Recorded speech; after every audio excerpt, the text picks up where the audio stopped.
சூரியனார் கோயில் திருத்தலும் திகழும் சூரிய பகவானே.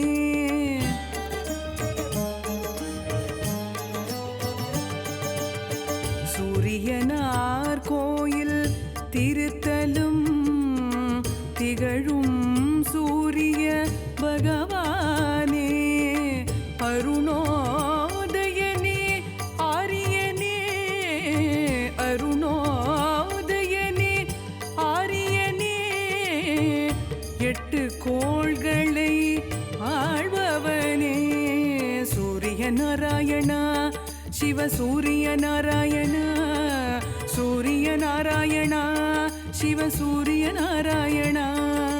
சூரிய பகவானே சிவ சூரிய பகவானே, சூரிய பகவானே சிவ சூரிய பகவானே.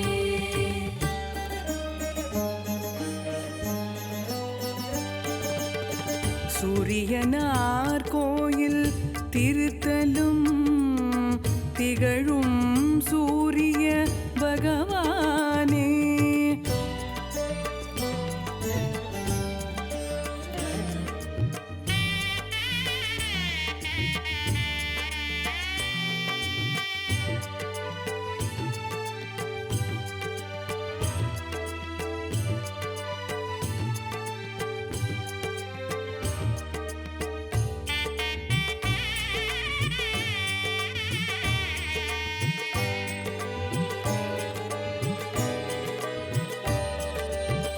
அகிலத்தின் ஒளியே ஆதித்யனே, நல் ஆரோக்கியம் தந்திடும் ஆதவனே.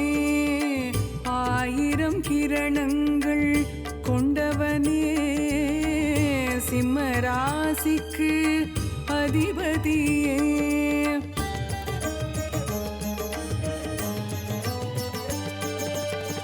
நவகிரகங்களின் முதல்வனும் நீயே, செய்திடும் செயல்களின் சாரமும் நீயே. ஞானிகள் வணங்கிடும் ஞாயிறும் நீயே, ஸ்வர்ணமாய் ஒளிரும் சாயாபதியே. சூரிய பகவானே சிவ சூரிய பகவானே, சூரிய பகவானே. பார்த்தீங்களா? மேசோ கங்கா, ரிஷபோ ரேவா, மிதுனோ சரஸ்வதி அப்படின்னு சொல்கிறாங்க. அதாவது மேசராசிக்காரர்கள் கங்கையில் குளிப்பது ரொம்ப ரொம்ப புண்ணியங்க.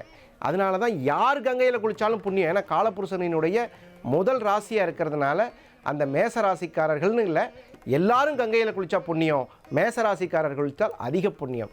ரிஷபோ ரேவா, ரேவா நதினா என்னன்னு கேட்டிங்கன்னா நர்மதை நதி. நர்மதை நதிக்கு பேர் தான் பிரதான பெயர், ரேவா நதின்னு பேர். நர்மதியில் வாய்ப்பு கிடைக்கும் போது ரிஷபராசிக்காரர்கள் குளித்து கொண்டால் போன ஜென்மத்தில் செய்த தவறுகள் விலகும். இதுக்கு மேல என்ன சொல்ல போற? சொல்றதுக்கு வேற ஏதாவது பொய் இருந்தா சொல்லிடு. அவதான் ஏமாத்தி எல்லாத்தையும் என்கிட்ட இருந்து பறிச்சிட்டான்னு பார்த்தா நீயும் இப்போ அதே தான் பண்ணிருக்க. ஏன் ஆலியா, ஏன் இப்படி பண்ண?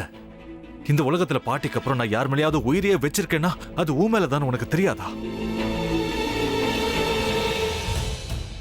ஏன் இப்படி பண்ண ஆலியா? உனக்கு காசு பணம் அவ்வளவு முக்கியமா போயிடுச்சு. அதுக்காக நம்ம உறவை கூட மறந்துடுவியா?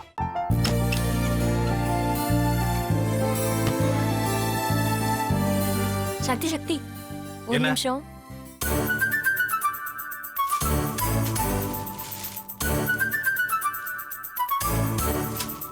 இந்தாங்க.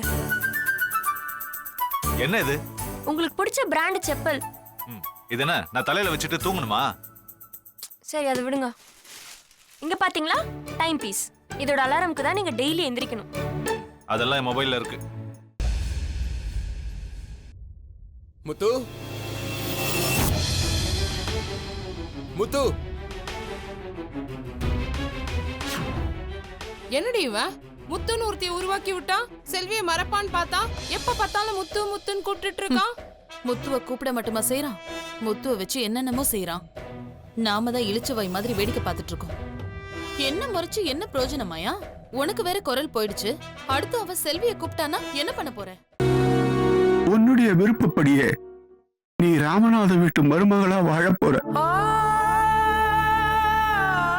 கண்டிப்பா என்னுடைய ஸ்தானத்திலிருந்து அவன் உன்னை நல்லா பார்த்துக்குவான் அம்மா. டேய், அவரை பத்தி தான் உனக்கு தெரியும்ல. அவர் எந்த முடிவு எடுத்தாலும் அதான் ஃபைனல். நம்ம அப்பா வேணுமா வேணாமாங்கிறத நீயே முடிவு பண்ணிக்கோ. வாடா.